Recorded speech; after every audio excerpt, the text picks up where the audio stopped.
আজ আমরা বিশেষভাবে সৌভাগ্যবান এবং সম্মানিত যে বাংলাদেশের 3 বারের নির্বাচিত প্রধানমন্ত্রী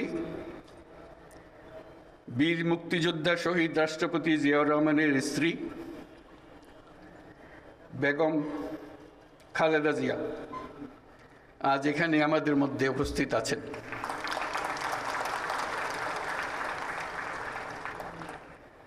এক যুগ ধরে তিনি এই মহাসম্মেলনীতে অংশগ্রহণ করার সুযোগ পান নাই, আজকে সুযোগ পেয়েছেন। আমরা সবাই আনন্দিত এবং গর্বিত যে আমরা এই সুযোগ দিতে পেরেছি আপনাকে। জুলাই আন্দোলনে সশস্ত্র বাহিনীর ভূমিকায় মানুষের আস্থা আরও বেড়েছে জানিয়ে ডক্টর মোহাম্মদ ইউনূস বলেন, বহিঃশত্রুর আক্রমণ ঠেকাতেও প্রস্তুতি থাকা প্রয়োজন। ৭১-এর মুক্তিযুদ্ধে আমাদের সশস্ত্র বাহিনীর এই অবদান বাংলাদেশের ইতিহাসে স্বর্ণাক্ষরে লিখিত থাকবে।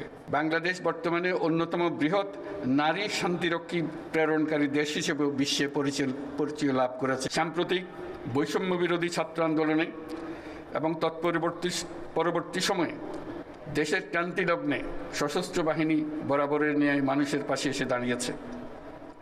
দেশের ছাত্র জনতা এবং সাধারণের পক্ষে দাঁড়িয়ে সশস্ত্র বাহিনী আবারও দেশের মানুষের কাছে আস্থার প্রতীক হিসেবে স্বীকৃতি লাভ করেছে।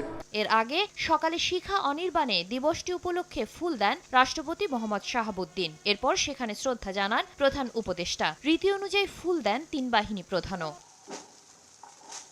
শাতিলা শারমিন, সময় সংবাদ, ঢাকা।